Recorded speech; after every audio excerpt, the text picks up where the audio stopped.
Hello, good evening and welcome ladies and gentlemen to another week and with it another fascinating evening of frantic racing action in the one and only iRacing official GTE Sprint Series as brought to you on the premier sim racing platform available only on PC known as iRacing, and we are here for another tip split broadcast. It is week 12 of 12 in season 2 of the 2025 calendar, and that means it is our final race week before we do head into week 13 and then we see a new season of content arrive on iRacing with it a whole new season of racing. And for our final destination, well, we are here taking a historical trip back in time, technically, to the 2022 layout of the Detroit Grand Prix circuit located at Belle Isle Park. Located on the peninsula where the gardens are green and the city starts to quiet down a little bit, is a circuit that's played host to motorsport all the way from 1992 all the way up to 2022. But with the Detroit Grand Prix circuit being located back to the downtown venue from which it originated in the 60s and 70s, well, we take a trip back in time and see our drivers roar the way around there over the course of its 2.35 mile lap length.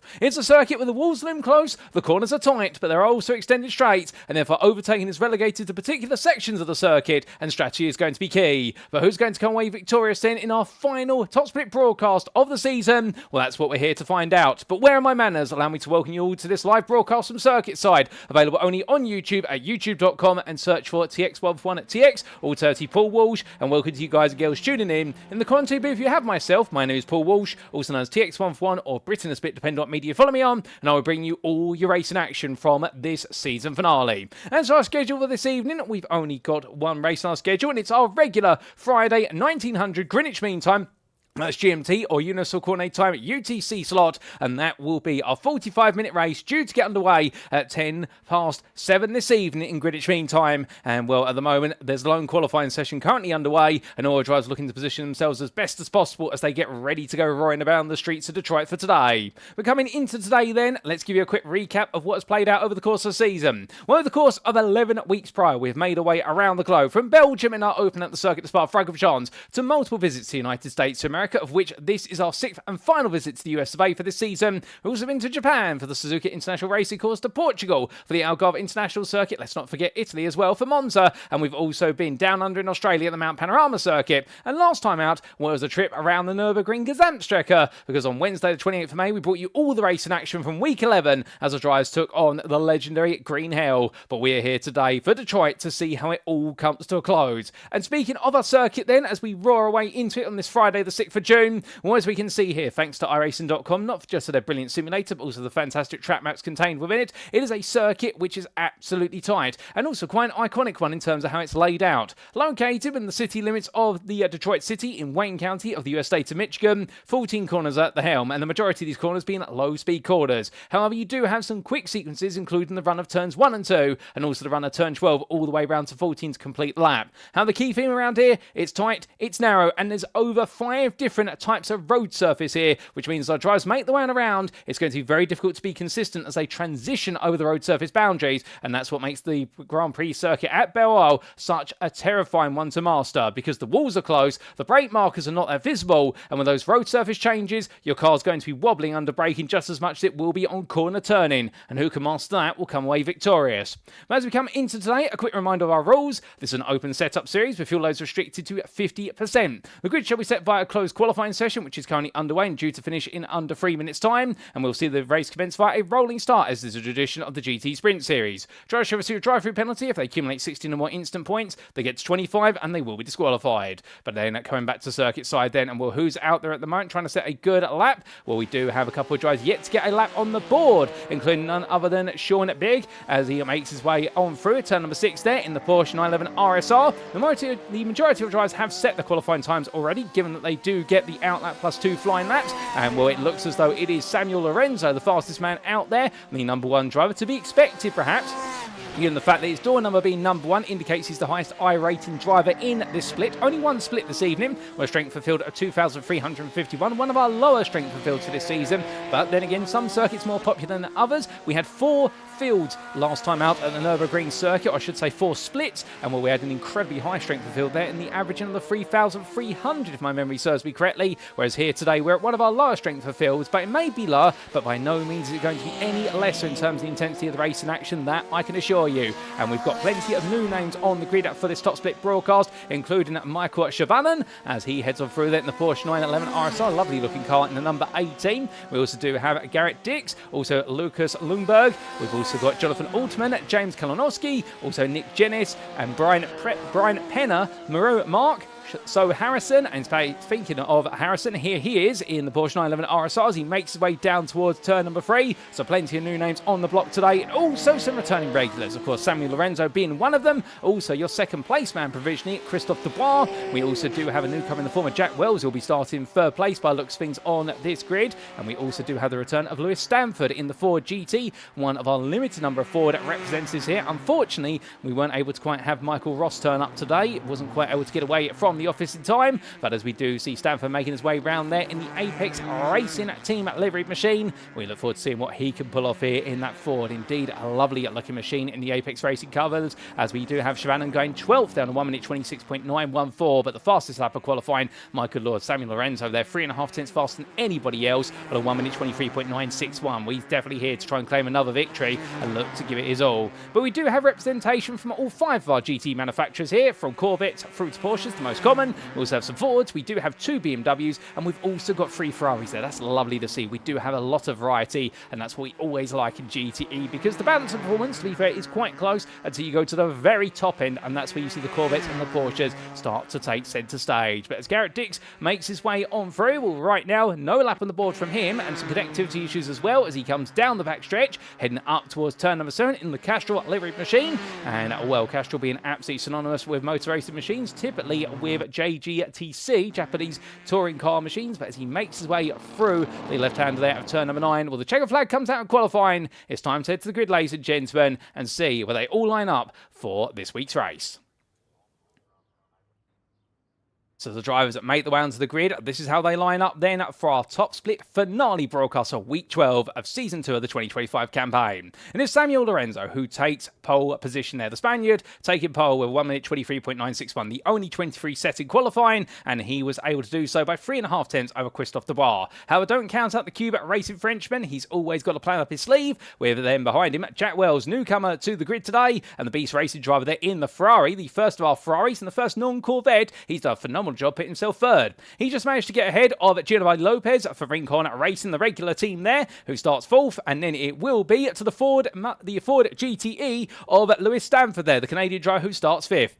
And then we'll have, starting in 6th on the grid, where it's going to be none other than Diego Gonzalez Garcia, and the Iberian driving the Corvette, then being followed up by the Ferrari of newcomer Benjamin van der Herven. And we look forward to seeing what the Dutchman can do from the Benelux region, as he'll be joined on that full Ferrari of the grid by none other than Colin Howard, also another newcomer. Completing your top 10 will be 2 drivers we've seen previously, and that is going to be Jose Coldito Gallardo, and then the Briton of none other than Robert Hylands. And then outside the top 10, well, let's not forget about him, started best the rest in the 11th, will be the Flying Finn of Henry Viramaki. He's in the BMW M8, and he's 2 places behind the leading BMW of Gallardo. And then we do come to a Porsche pack, and that starts off with Michael Shavanan, who starts 12th. Then we Dan Bishop in 13th. So Harrison lines up 14th there on his debut in the number 19, a good qualifying performance from him. And then we do have Maru Mark starting 15th on the 8th row of the grid, the Frenchman, who's in the company of the American from New Jersey he hails, and that will be Brian Penner in the Ferrari 488. We then have on row number 9 the pairing of Garrett Dix and Lucas Lundberg, and then we'll have on row number 10 the combination of Jonathan Altman and James Kalinowski,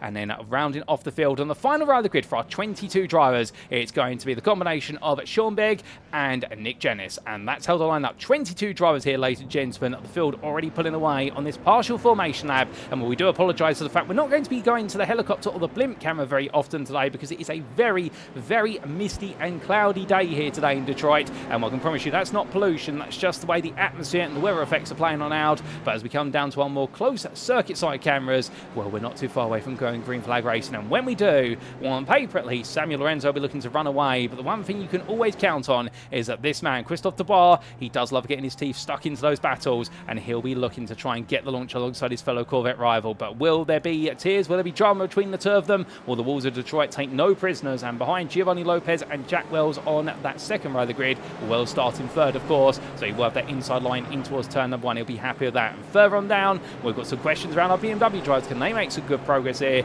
Well, for all that and more, it's time to find out, ladies and gentlemen, as we will see Samuel Lorenzo take us to the green for 45 minutes of racing here at Belle Isle Park. And it's go, go, go as quickly as that. And Lorenzo catches them all sleeping well before anybody expects him to go. And he does exactly that. It's free wide immediately behind into turn 1. And that's going to be Christophe Debar in the end, preventing the Moses manoeuvre, or the reverse Moses manoeuvre, I should say, as Giovanni Lopez and Jack Wells go side by side out of turn number 2. Brilliant battling between them as they roar the way onwards and heading down towards turn number 3. Well, this race is definitely underway with certainty. But into that braking zone they go. And right now, I think Wells is going to have to relinquish the place to the Lincoln Racing Corvette as Lopez goes around the outside in a lovely move. Wells tries to come back, but he won't be able to do so. Further back, we do have 2x2x2 here. It's not Noah's Ark, it's downtown Detroit, and we do have Gallardo. Oh, goodness me, that was very close to the wall there. The BMW driver just missing the wall by a hair's width, and well, the margins on that one were marginal as they make the way out of turn 5. In towards 6 they go, and we'll further on back. We're still 2x2 here, as that is Vermaki versus Bishop, and Bishop getting a caught out there as Lundberg taking a tap to the wall. That's not going to damage the car this time around, as the Ford GT driver had game 4 place at the start. He's had a brilliant start as Lundberg. I think really catching everyone out there, much like our pole sitter was able to. Oh, that's a big squirrely moment there under brake, and the rear just coming loose. Cold brakes out. I think also a little bit of a tap there with internet connectivity issues for Dix, and well, Dix goes wide. That's into the barrier, and I wouldn't be surprised if that's going to be a wounded Ford GT now as he makes his way deeper and deeper into this opening lap of racing. But as he settles back into the rhythm, that'll be a place gain for Kalinowski as they charge their way in towards turn at number 12, and right now it is going to be single file formation then as they roll the way around to complete the open lap. So after one lap of racing, it's Samuel Lorenzo who leads by now 1 second over Christophe Debar. Giovanni Lopez is in pursuit, however, in third place. It's the top 3 of Corvettes. Then you have Jack Wells, your pole sitting Ferrari, out of all the Ferraris out there, we should say. Well, he started third, he's dropped to 4th with Lewis Stanford behind in the Ford GT in 5th. And it'll be Ford versus Ferrari soon by the looks of things. Then we have Diogo Gonzalez Garcia in 6th, ahead of Benjamin van der Hoven on his debut. Brilliant drive so far in 7th. Colin Howard 8th, ahead of Jose Carlito Gallardo. And then we do have Robert Hymans. Oh, goodness me, where's Hymans gone? He's gone on, and in fact, he's gone straight on there at turn number 3. So the cameraman tried to get the camera panned round, and the Ferrari in the end, he's got a long time to spend to turn it around, but well done to him for avoiding putting it in the concrete barriers. It's very easy to make that mistake there, even in GT3 machinery, which has replaced GTE in the world of endurance racing. But as we come back to the present at the front of the field there, as we saw the straight on moment for Highlands, we'll get a replay of that when we can. There has been some issues for Nick Jennis further on down. In fact, he's had to retire the car at the end of the open lap. It's been totaled to bits. That's a big unfortunate situation there for Jennis, and we do hope he's able to go racing again later on this week. But further on down the order, as they come roaring on past our static camera there, going into turn 7, this is Moreau Mark trying to chase after Jonathan Altman, and he's close behind his fellow Porsche driver at the moment as they fight over 17th place.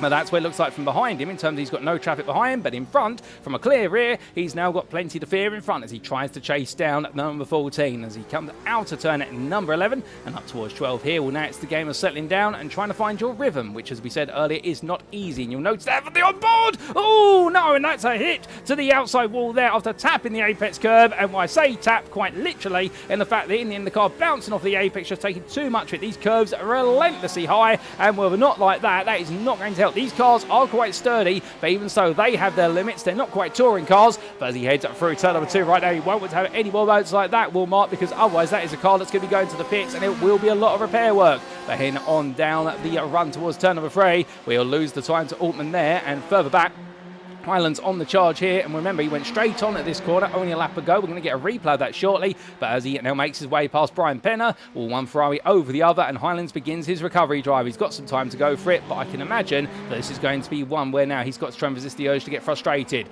But speaking of replays of what happened, let's take a look back at the opening lap, starting off, of course, with that green flag start and that wonderful start from one of the drivers further down the order, and it was, I believe, James Kolonowski had a brilliant start, and also Lucas Lundberg. We ride on board here with Lucas Lundberg when he got underway, and let's listen in.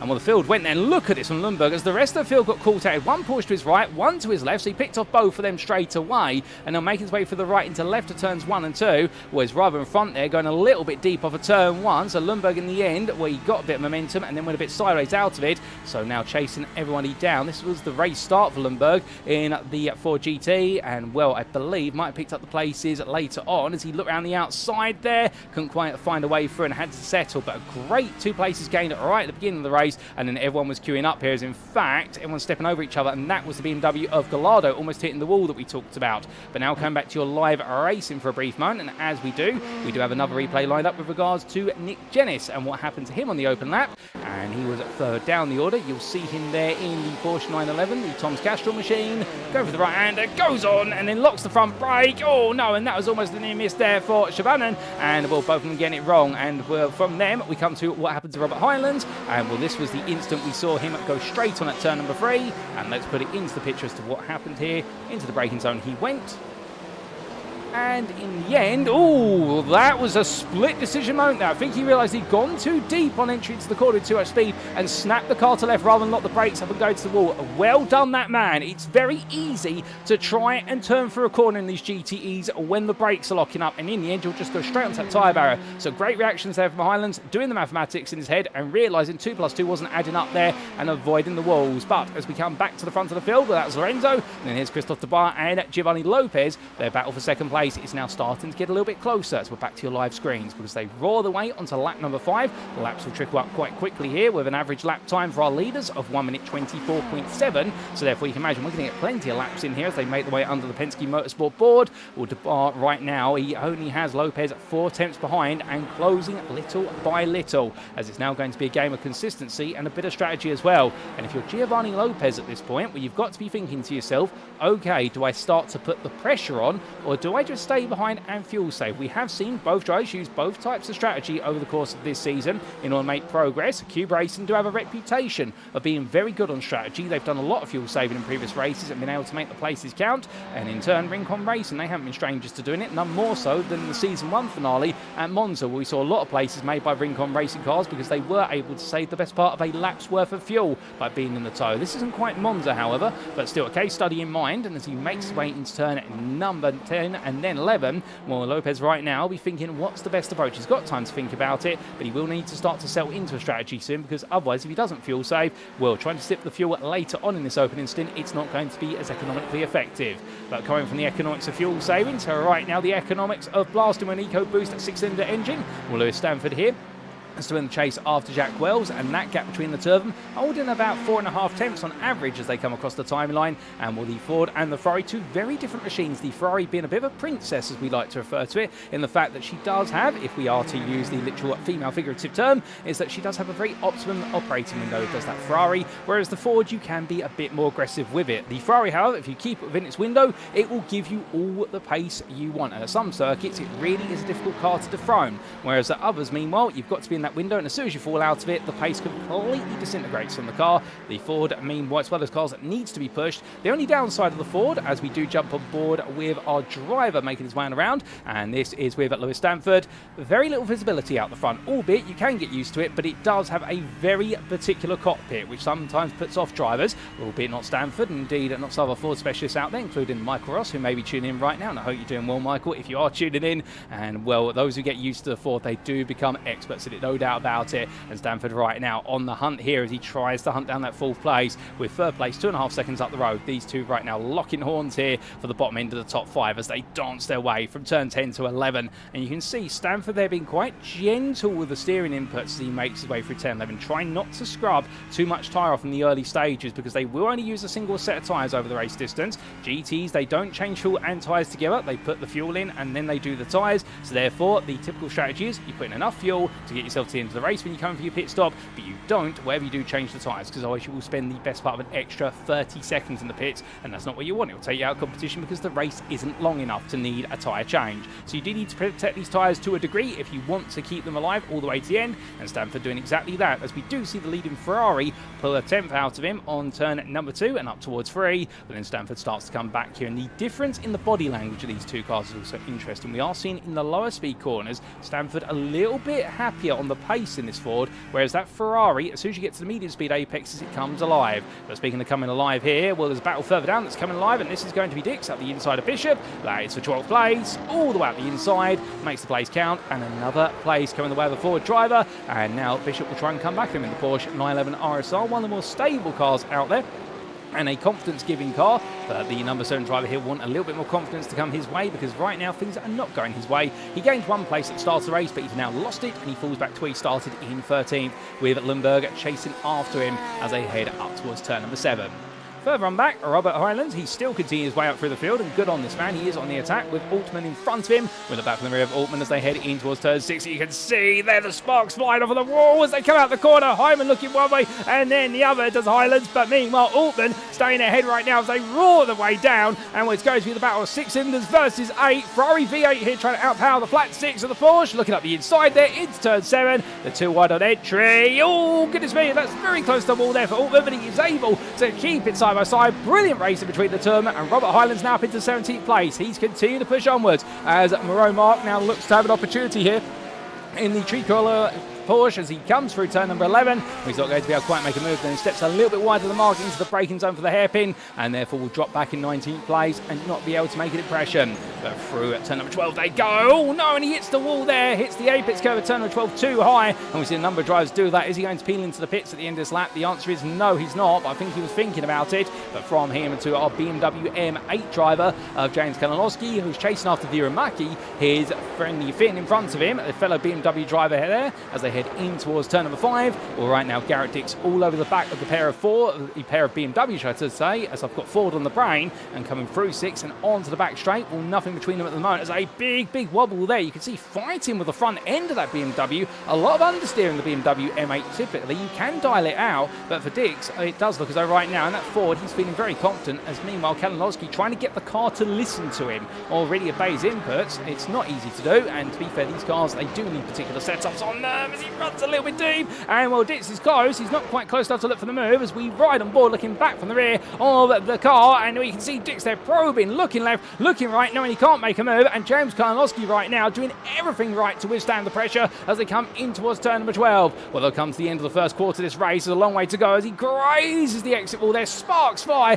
but you'll get away with that. A flat brush against the wall is nothing to worry about. Kalinowski into the pits, however. He decides he's going to jump out of the way and go for the undercut strategy here. That is very early from Kalinowski, where if he is going for it, that is going to be the biggest undercut we've seen all season, as meanwhile we've got a battle side by side here for 6th place. This is the Ferrari of Van der Hoeven under pressure from Garcia as they come too wide through turn 4 in 5. Well, you don't normally go too wide through 4, into 5 they go then, and well, Garcia backs off there, but the number 6 Corvette absolutely attacking right now. This is beautiful racing, and the respect being shown between these two drivers. You don't normally see this at Detroit, but when you do, it is absolutely something to behold as they make the way down. We jump on board the dashboard here of the number 6 Corvette into the braking zone. He goes for turn number 7, and well, it won't be too wide through here unless Herven makes a mistake, because it's so tight around here. If somebody does make a mistake, normally they've got to step very wide, as otherwise you're going to be coming together, or you're going to be tiptoeing side by side and practically holding hands or doors in this instance. But coming through turn number 11 then, you can see the Ferrari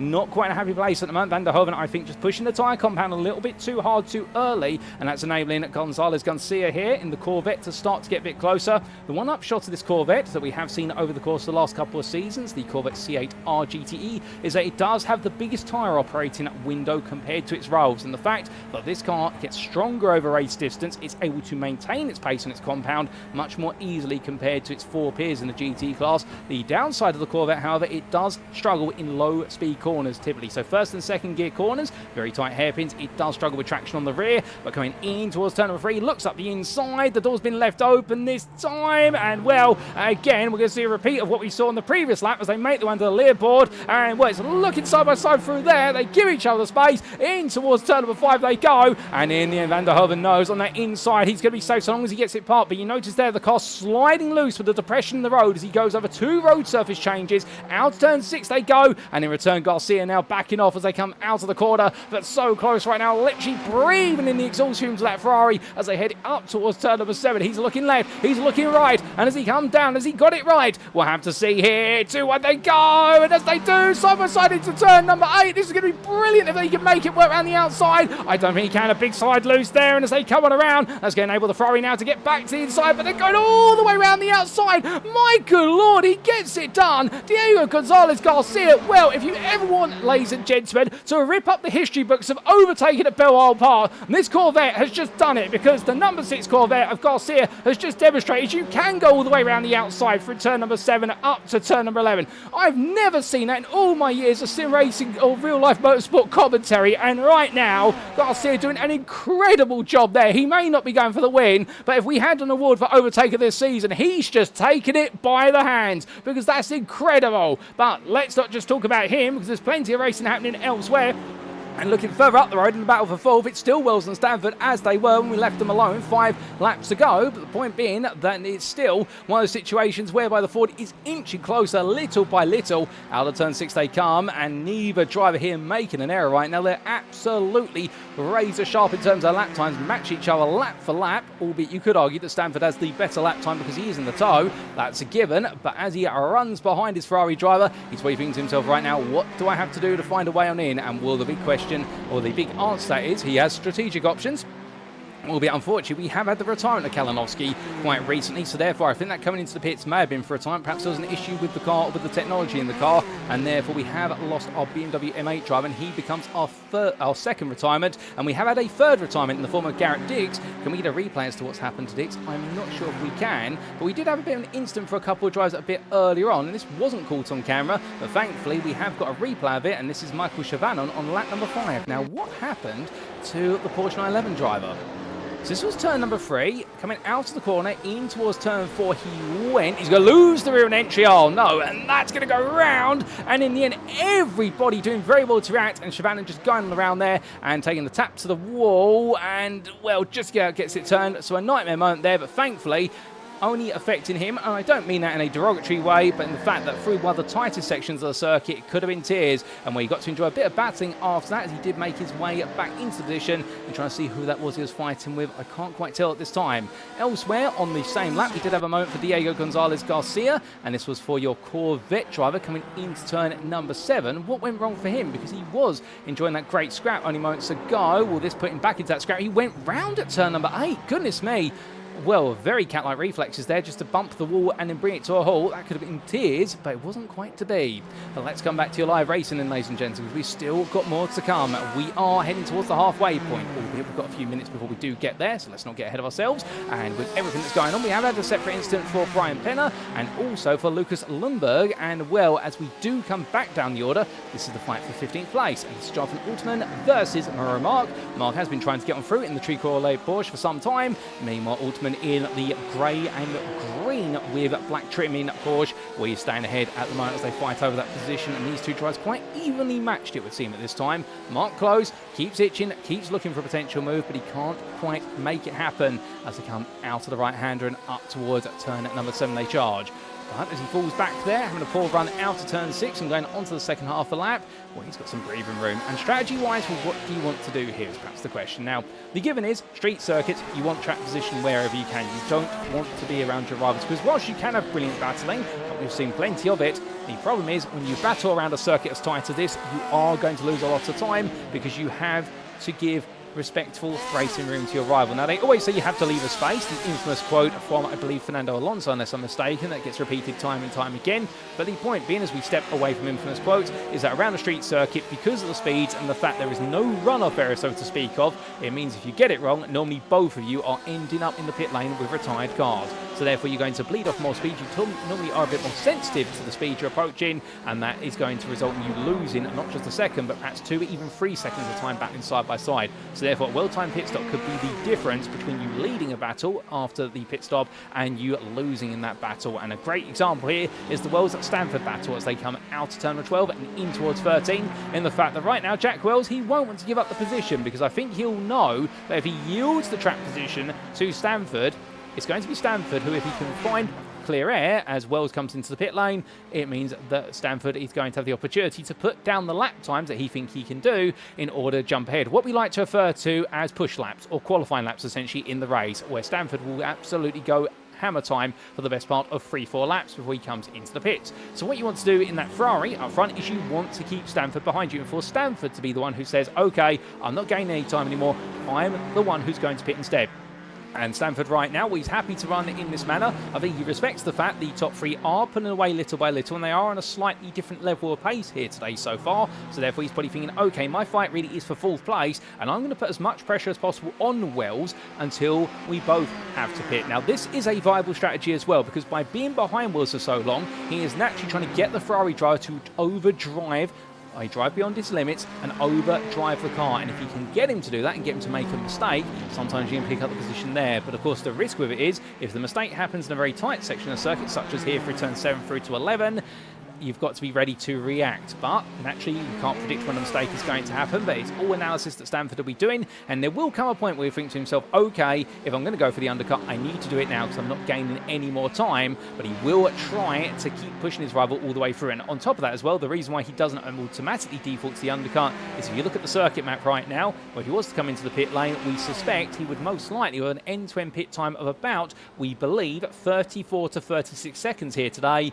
We would expect that he would end up coming out around the battle for 10th through to 14th place, somewhere in that region, and he may not get clear track that he wants. So therefore, he's got to be careful, and if he doesn't have somebody whispering in his ear, i.e. a team principal telling him exactly how the strategy needs to work out, or the predicted window, that he's got to do this based off his own mathematics, and that's where it gets very difficult. So right now, he doesn't want to pit because he runs the risk of coming out into traffic. That is why Wells doesn't want to pit either, and also the fact that he believes that Stanford may run away from him because of how much Stanford's breathing down his back, and that's why these two are absolutely locked in. And this is what we refer to as the game of high-speed chess between two drivers, and the fact they're both having to calculate what the other is going to do strategy-wise whilst running around this circuit in excess of an average speed of 90 miles an hour all the way through the entirety of lap, probably close to 100 miles an hour. But as they charge their way in towards turn 8 again, well, they're so close right now, and it's absolutely incredible to see them running together like this. But into the pit lane from his great recovery drive so far is Robert Highlands, and well, he comes in and he's going to make his way back out. He's currently in 16th place. He leaves the pit lane. He came in at the time from, I believe, 12th place. He's done a good job of recovery, and as he exits out now, he returns to the circuit in 16th place and knows he's got a bit more work to go. But speaking of work to go, we did have an incident for Lucas Lundberg only moments ago on lap number 12, and what happened here to Lundberg? Now, this was your Ford GT driver making his way down towards turn number 3, and that's a Ford missing the front bumper when he's had an incident well before that, and well, coming into the braking zone, he's gone straight on there, knowing the car's not in a happy state. We do have a replay of what happened to start this off, and he was making his way down towards turn number 7. This was on lap 11, so the previous lap. Goes into the braking zone. Does it go straight on? Yes, it does, and hits the barrier. Oh, goodness me, that's not the way you want it to go, and well, the 13 driver there, well done to spin it around as quickly as that and avoid being stuck in the middle of the road, but that really curtailing any progress, and you can imagine that will be coming into the pits for repair work, and that's going to be an extensive pit stop because there's no fast repairs available. And in fact, as I look out my quality booth window, he's been in the pit lane for an equivalent of 3 laps worth of racing now, and well, we hope to see him back out on circuit before the checker flag falls. But as our drivers continue to push on, we are off at the halfway point and all the way at the front of the field. We come from the man who's recently pitted to the man who's leading with a plan. And he's yet to pit. He's put a lap on Highlands. It's none other than Samuel Lorenzo as he charges his way in towards turn number 12 and gradually accruing the laps. Now, one thing that's quite interesting here is he hasn't had the ability to just run away with this. And now, whilst he may be leading by 4 seconds, and you're thinking, well, it does look as though he's running away with it. In fact, well, hold your phone and hold your horses, because let's explain with regards to those lap times. And there is the delta between Lorenzo and Dubois. Now, Dubois is the slower driver. That's why his lap time delta is portrayed in an orangey red rather than green. But notice there, the delta is no greater on average than 2 tenths at most. And that goes to show that Lorenzo is not pulling away at a huge margin, albeit a 1/10 to 2 tenths a lap is a nice margin to be pulling away at, but Dubois is keeping him honest, and that is an absolutely brilliant sign of the racing between them as they carry on, because he makes his way into turn 5. We look back to Dubois as he heads on through there in the Cube Racing Corvette, the C8R, both of them in Corvettes, and well, he's broken away from Giovanni Lopez, the Rincon Racing Corvette there in third at the moment. 3 Corvettes, 3 different teams, and all pushing each other from 3 different nationalities, and that is international racing at its finest, as we do see him in that lovely sweeping camera angle there with the haze starting to lift over the city of Detroit, heading down towards turn number 7 as he winds his way between the walls, and well, that bob and weaving line as he heads on down a straight, but there's a natural path and flow to it. Well, right now the number 4 Corvette Corvette definitely trying to push onwards. But looking back to Jack Wells, Lewis Stanford, in fact, has fallen away from a little bit. So the Ford GT driver putting on a lot of pressure, and in the end, perhaps putting on too much pressure and pressuring himself into a mistake. Have they had any traffic to negotiate recently? No, they haven't, because 16th place man, well, 15th place man now, Highlands, he's a bit further up the road. So I believe it may just be that Stanford's had a bit of a poor run on this lap. Well, the last lap, he was only a 10th slower than Wells, so that's not a sign of the fact he's lost out. What are we going to see this time he comes around? We'll wait for those times to come up. So Wells crosses the line, and that lap for Jack Wells was a 1 minute 25.347. Stanford a 25.727. So there was a mistake on that lap, and that mistake being the reason why the gap's opened up as they come under the billboard, where you can see that Wells and Stanford only a second between the two of them, and Stanford right now falling back a little bit. I wonder whether perhaps he's doing some tyre saving here, or perhaps doing some extra fuel saving, thinking, okay, I can't get this done by just breathing down his neck and trying to goad him into an error. I'm going to have to do this through strategy. And well, if so, Stanford now is going to have to drive with his pace dialed down. That's not an easy thing to do when he's been driving so aggressively for the last few laps, and we'd love to see it, but now we'd love to see him change the dynamic, and that's what he's going for. But from our top 5, let's come a bit further down the order, and we do come to a Corvette we haven't really talked about so far, and this is the number 12 Corvette of Colin D. Howard as he gives chase to Jose Carlito Gallardo as they come out to turn number 4.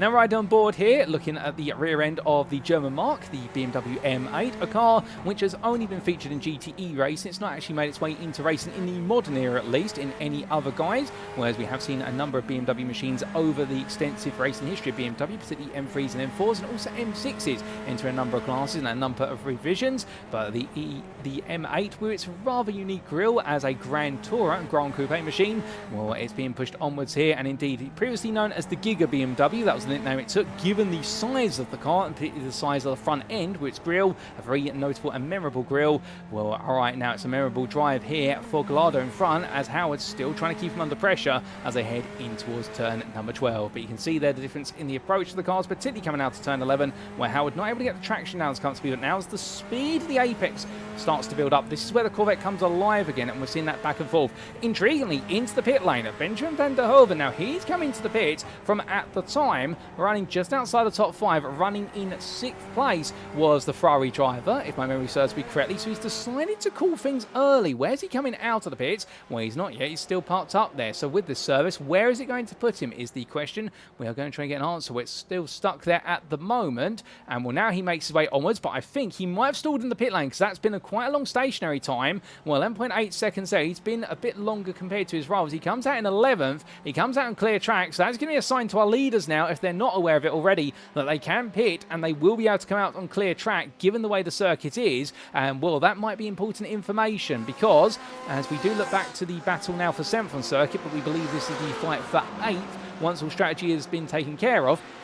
Well, Carlito Gallardo and Howard will be cognizant with the 11th place driver out on circuit and pitted from just outside the top 5. They could also pit themselves into clear track, and our leaders are starting to have to pick their way for an increasing number of cars that are becoming a lap down, including in the foreground there. That was the Ferrari of Brian Penner, who wasn't a bit of an incident early on in the race, but didn't quite catch it. But Lorenzo had to pick his way through. So now we are starting to see the cutover on when's the best time to pit, and we do have a pit stop here for Lewis Stanford. He's coming from 5th, and this is to try and get a jump on Jack Wells. Now, will Wells respond at the end of this lap? That's one thing he can do, because he will see in his rearview mirror on his relative timing board that he's no longer got the Ford GT driver behind him, and the natural thing you can do here is call the bluff. You can essentially go, okay, if you're going to pit, I'll do the exact same on the next lap, because naturally, unless he has a nightmare lap, that gives him the best breathing room. But he has got a problem here. He's got a bit of traffic in front of him, and that traffic being in the form of none other than, I believe, Jonathan Altman, as they will swap the places there. Speaking of place swaps, we had a position change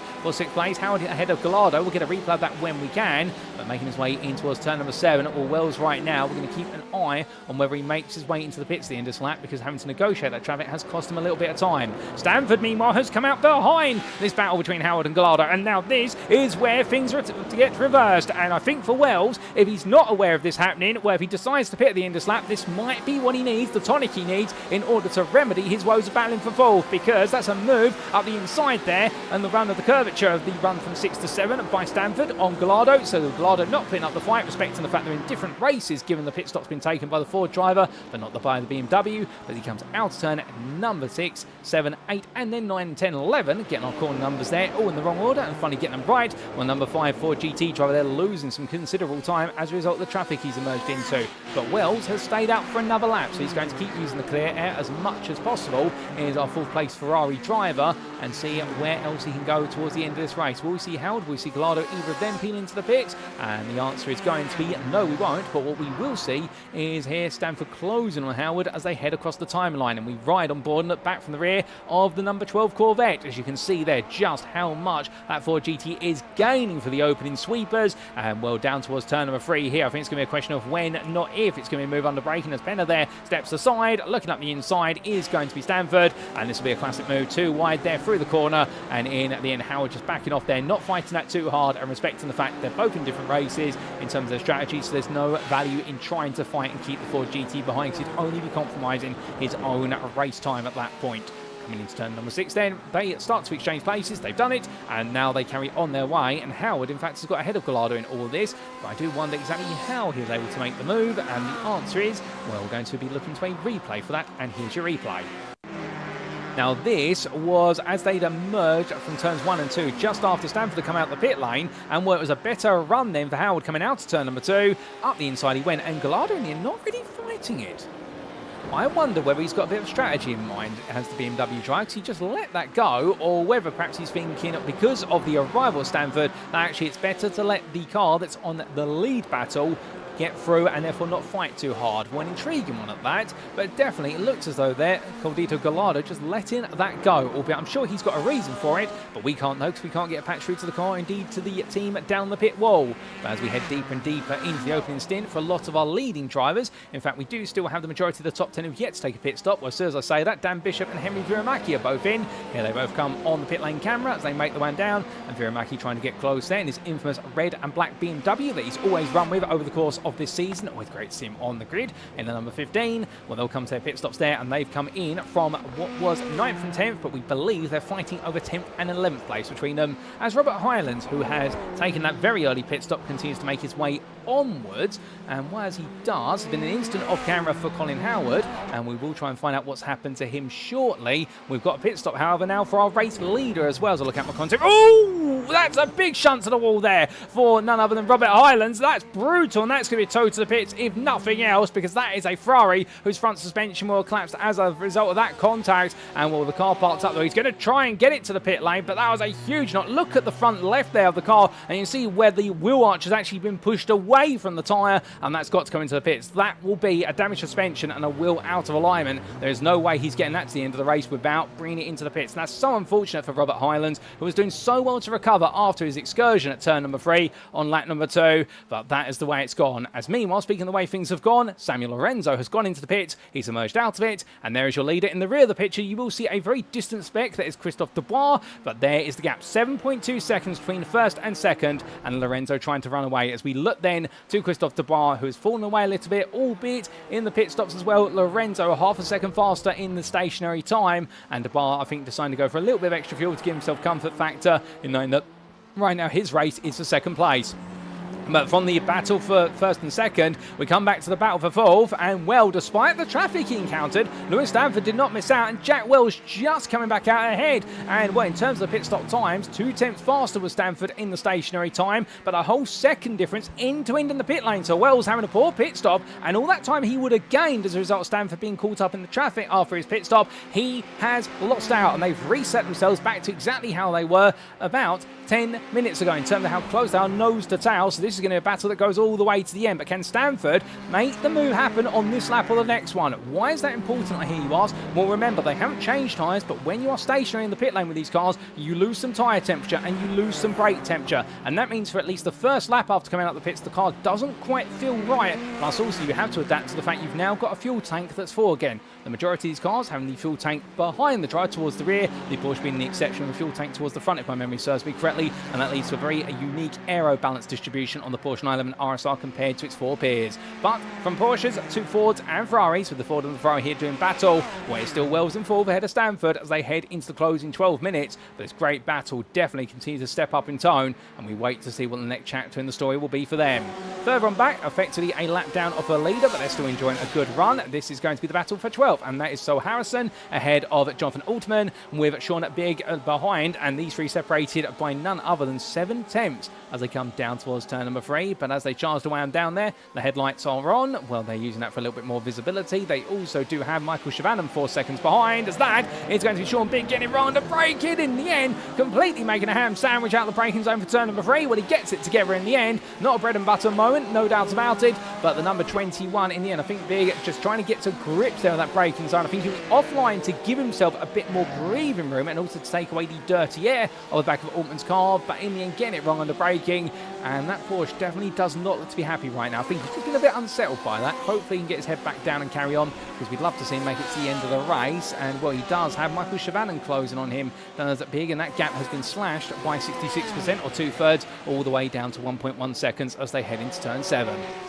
But through the right and into the left of turns 8, 9, 10, 11 they go, and well, this fight will start to build up a little bit more. And well, we've got a car around there, and that is Diego Gonzalez Garcia. Oh my goodness, how on earth has he ended up looking the wrong way? Well, it's the corner he almost lost that earlier on, and well, whilst all this is happening, we've got to change of position. That is going to be around the outside to the inside of 2, and it's Lewis Stanford who gets ahead, but Wells tries to come back but taps the rear of his rivals. They power the way onwards. We jump on board with the Ferrari then as Jack Wells tries to come back at his rival for fourth place here in towards turn number 3. We're going to have to get a replay of this when it happened, because you don't normally see a move like that. There's a big lock up there for Stanford. Here comes Wells. He's going to go for it into turn number 4. He's going to throw the dice too while they enter. Wells takes a lot of curb and now in towards 5. He's still got Stanford on his inside, and it's going to be Stanford going a little bit deep there. Wells looks to the cut back and it's hit to the wall. He's into the wall. It's Stanford as they come on through the corner. Wells switches it back again. Stanford with that grazing of the wall there. It might have been a minor impact in the end, but it's enough, and Wells retakes 4th. And can Stanford carry on?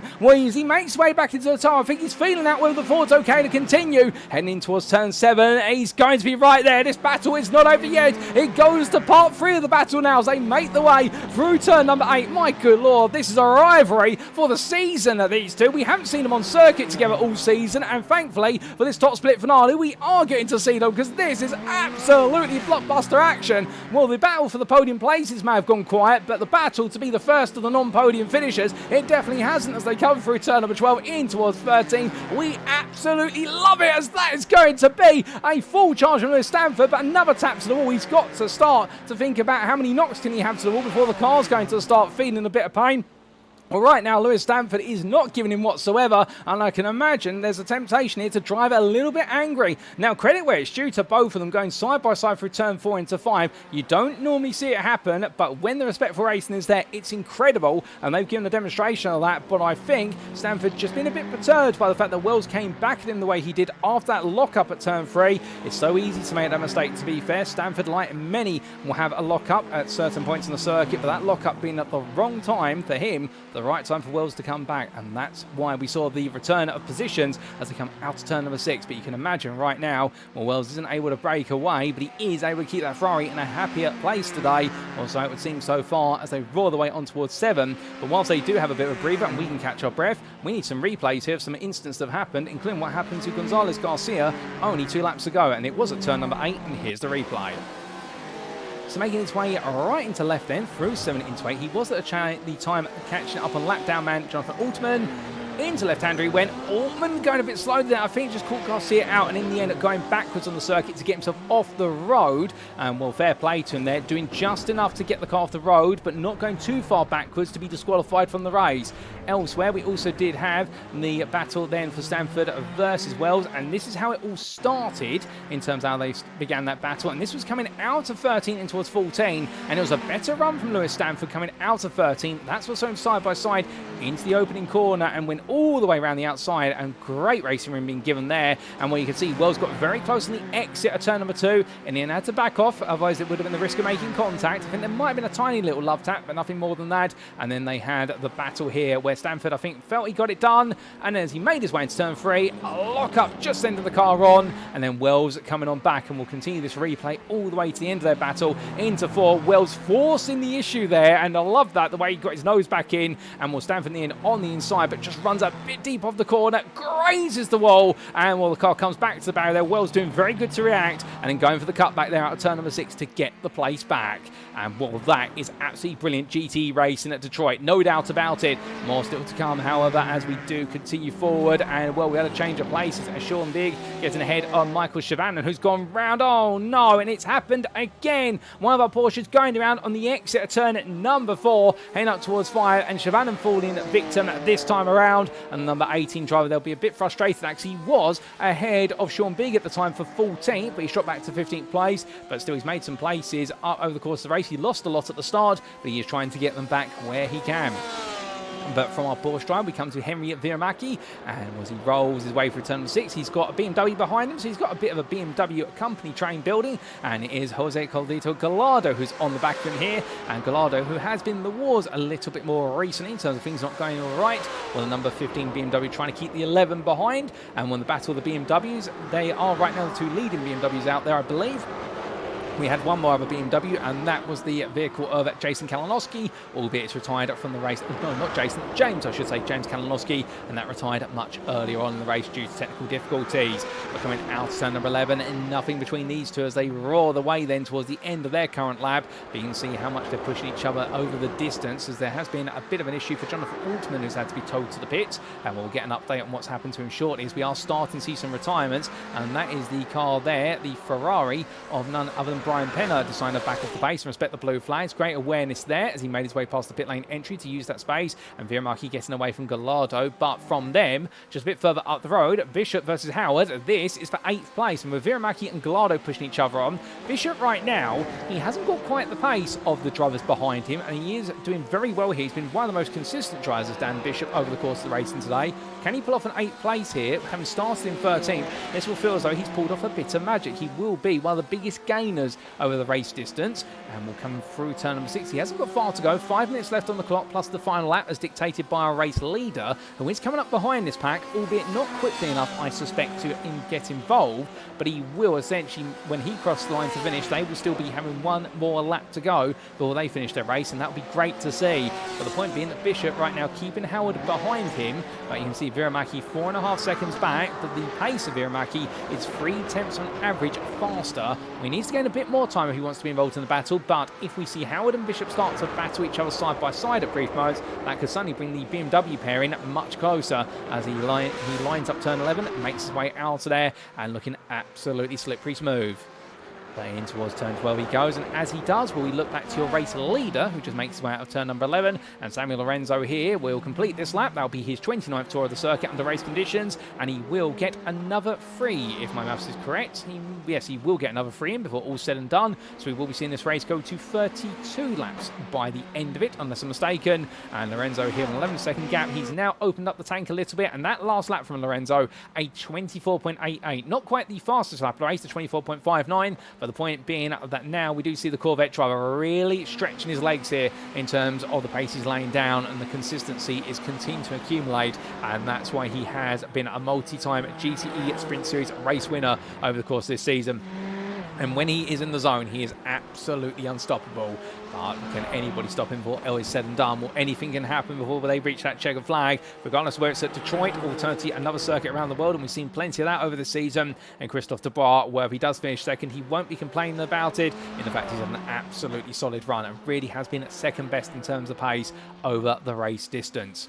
But from 2 drivers, we're in a comfort zone of their own, looking to Giovanni Lopez here, as we do see the Rincon of Racing Corvette grinding his way past the barriers of turn number 4 in towards 5. But the point being that Lopez enjoyed an absolute solid run as well, so the top 3 separated quite comfortably. And here is your 4th place man, Jack Wells, and Wells has in fact brought the gap to Lopez down to 4.5 seconds. How has that gap changed over the last few laps, I do wonder. Something tells me that, in fact, it may have come down quite significantly. We get the time delta in the bottom right-hand corner of your screen, and, well, the gap has come down from what was the best part of 5 seconds on lap number 25 all the way down to 4.6 seconds. So it has brought down a little bit, but not that much. So in the end, Wells, with the fact he's not battling with Stanford anymore, I think he'll be feeling confident that he has got a bit more breathing room to work with. Albeit you can see Stanford there 2 seconds behind, and with the damage picked up after that contact with the wall for Stanford, I think the Ford GT, as much as he wants to chase down 4th place, I think he might now have to settle to the reality, which is that as much as he's got the aspiration, the car may not have the energy left in it anymore. But looking from them then to a battle further down the order, this is going to be the fight for 13th. This is Shavanan versus Begg. Begg on the inside coming down to the braking zone. Shavanan looking around the outside to turn 7. He's going to go all the way around the outside. He gets it stopped in time. A lovely move there from Michael Shavanan. Full commitment and full trust in his rival, and moving back into 13th place there. And only needs to recover one more place to finish where he started. But the next driver up the road is Sol Harrison, and Harrison is 8.2 seconds away and looking to be clear at this point in the day. But from their great racing as they head up towards turn 12, we stay with them then as they make the way into the corner. Or further on back, more drives to make the way through it. And I believe that will be the battle for 8th that's coming up on those two. So essentially, we do have multiple battles on multiple different laps at this time. Not to be confusing at all, but our leaders are 2 laps ahead of some drivers out there, and other drivers find themselves a lap ahead of some rivals and a lap down on others. And that's going to be a bit of a headache as we do have our race leader then. And going on to one final tour of the circuit, he will get a 30-second lap in, and Samuel Lorenzo sees the white flag and says, right, now for one more tour, and let's bring this home. But as he tries to, well, we come back to the battle for 6th, because Benjamin van der Hoeven in the Ferrari there, you can see him in that leading Ferrari in the number 8.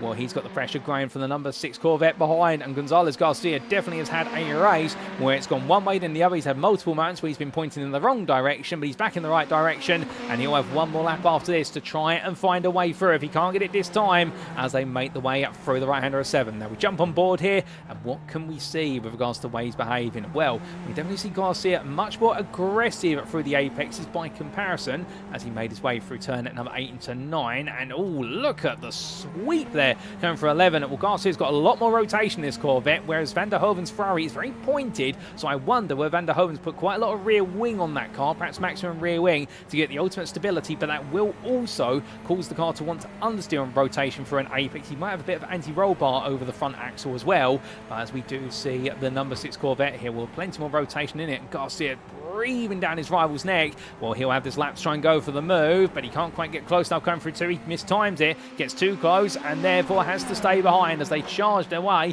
down towards turn number 3. Well, we'll have to leave him there, ladies and gentlemen, as he's going to go for the move, because the checker flag is coming out, and we will see what will be for the final time this season, this top split. It will be Samuel Lorenzo who takes victory here at Detroit for week number 12, and what a try from him to take victory by 14.5 seconds. It will then be Christophe Tabar who makes his way as the runner-up to the checker flag, and well done to the Cube Racing driver there, runner-up, and could not quite stay with Lorenzo over the second half of the race today. We'll then have in third Giovanni Lopez for Rincon Racing. He'll bring on home there to complete the podium. 3 Corvettes in 3 podium positions. Before Jack Wells, he finishes 4th then. He's had to fight hard for it. Well done to the Ferrari driver. He'll feel as though that was a win for him, with Lewis Stanford in the Ford GT settling for 5th, and then we do have a 32-second gap to the battle for 6th. Let's come back to it, and it's Diego Gonzalez Garcia who's taking the place of Benjamin van der Hoeven, and was able to make it happen into turn number 3. We will get a replay of that, we promise you that, given the fact we had to step away from that battle. We have had a couple of drivers who are multiple laps down finish their race, including Gallardo, who's finished 11th just now, but in the battle for 6th, where it looks as though Gonzalez Garcia is going to bring this home in the end, as he makes his way out the final couple of quarters. It's a straight run to the finish now, and there it is for the Corvette driver, recovers to 6th, when all is said and done, ahead of Benjamin van der Hoeven in the Ferrari, who finishes 7th, and then we will have an 18-second gap to Dan Bishop. But here's a quick replay of how Diego Gonzalez Garcia got back ahead, and it wasn't at turn 3. In fact, it was coming out of 5 into 6 that we did see that an error, and a small error in the end from van der Hoeven, just runs a little bit deep at the corner, and that was how Gonzalez Garcia got the move done. But let's come back then to live, and as we do, there's Dan Bishop. He's taken 8th ahead of Colin Howard, who just finished behind him in 9th place. Henry Viramaki will take 10th place there to complete the top 10 in the BMW M8, just holding off Jose Caldito Gallardo, who finished effectively a bit further down. In fact, a lap down was classified because he was separated between 10th and himself by the race leader, and that brings all of our race proceedings to a close, ladies and gentlemen. Goodness me, what a 45 minutes of racing, and indeed what a way to end our top split broadcast season for season 2 of the 2025 campaign in the iRacing official GTE Sprint Series. Incredible racing throughout, and none more so than Jack Wells versus Lewis Stanford. I mean, ladies and gentlemen, what a battle between the two of them for 4th place. It went down to the wire between them, but Wells in the end sticking his nose in at the right time to frustrate his rival and to get Lewis Stanford to make a critical error of brushing the wall coming out turn number 5, and that's all it takes. And there were plenty of golden moments of racing. Also the infamous around the outside overtake by Diego Gonzalez Garcia through turn number 7 all the way to 11. There's been some absolute superstars throughout the season, and they've come alive at once again here at the Detroit Grand Prix at Belle Isle Circuit. As we do look to the scenic view, let's take a look at those race results subject to any stewards' inquiries. And here they are then for our top split week 12 broadcast. And as we can see, Samuel Lorenzo taking victory by 14.2 seconds over Christophe Dubois. The Cube Racing driver in the end settling for second, but he'll be happy with that. But Samuel Lorenzo, once again, much like we've seen every time he's been on the grid this season, has been infallible up front and just able to run away with things from qualifying through to the checker flag. Giovanni Lopez, 3rd place for Rincon Racing today, had the pace initially to pressure Dubois, but as the race went on, Dubois was able to gradually gap the field, and therefore Leo Lopez having to focus on 3rd, and did a good job to do so, because in the end only 4.5 seconds in fact between him and Jack Wells, with the Beast Racing Ferrari being the leading Ferrari behind the 3 Corvettes that dominated the podium, but Wells doing a great job there to finish 4th despite starting in 3rd place, Lopez getting the jump on him, and Wells having to deal with a different beast, and that was the beastly Ford GT of Lewis Stanford, who fought hard for 4th, but settled for 5th in a close-knit battle. Behind the Canadian, it was then the Iberian of Diego Gonzalez Garcia, who took 6th place and did a good recovery drive there to move all the way back up to 6th after the early troubles he had, battling with the likes of Benjamin van der Hoeven, who finished in 7th place there, did the Benelux region driver in the Ferrari, and then we did see Dan Bishop, the first of your Porsche 911 RSRs, he took 8th, fended off the attack of Colin Howard right at the close, and Henry Viramaki in the battle of the BMWs, he did manage to stay one step ahead of Jose Caldito Gallardo to complete the top 10. With Gallardo best the rest of the 11th then, well, he was classified as a lap down, and it was a lap down as well to Sol Harrison on his debut in this top split broadcast, who did well to battle his way back to 12th ahead of Michael Chavalan. And then we do have Sean Bigg finishing at 2 laps down, 3 laps down to Brian Penner, and well done to him, be fair to him in the fact that he was off the pace lane. He did have an early instant, but he didn't quit and he finished the race, and that's always important. And Penner finishing 1 place higher than where he started.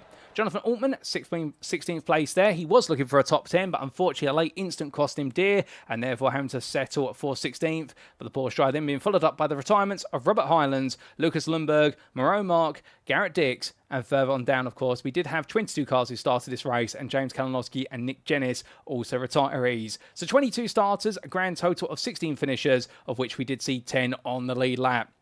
And that really closes the book of Season 2's campaign. And what a finale, ladies and gentlemen. No doubt about it. Well, as the streets of Detroit fall silent once again, I'm sure we'll see the circuit again in the future.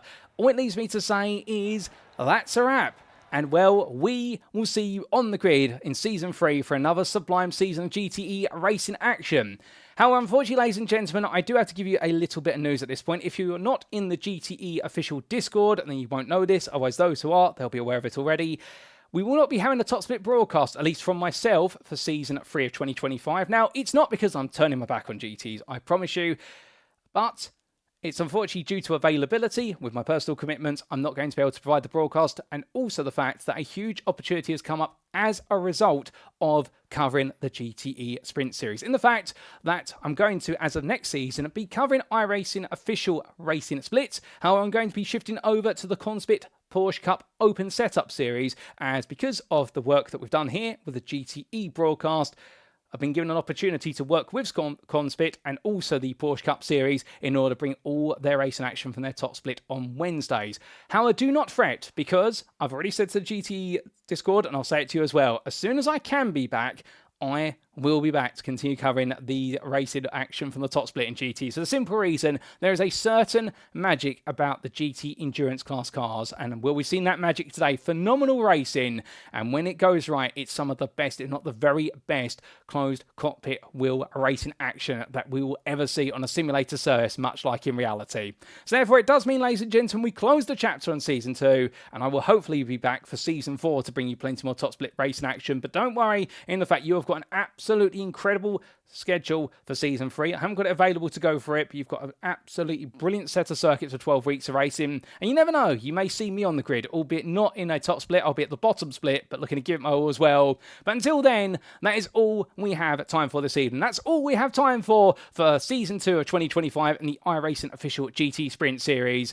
And I've been your host and commentator, Paul TX141 Walsh, also known as Britain Spit, depending on what media you follow me on. And until next time, ladies and gentlemen, remember to stay safe, stay well, stay smiling, have a great weekend ahead, and most importantly, remember to stay on track. Good night.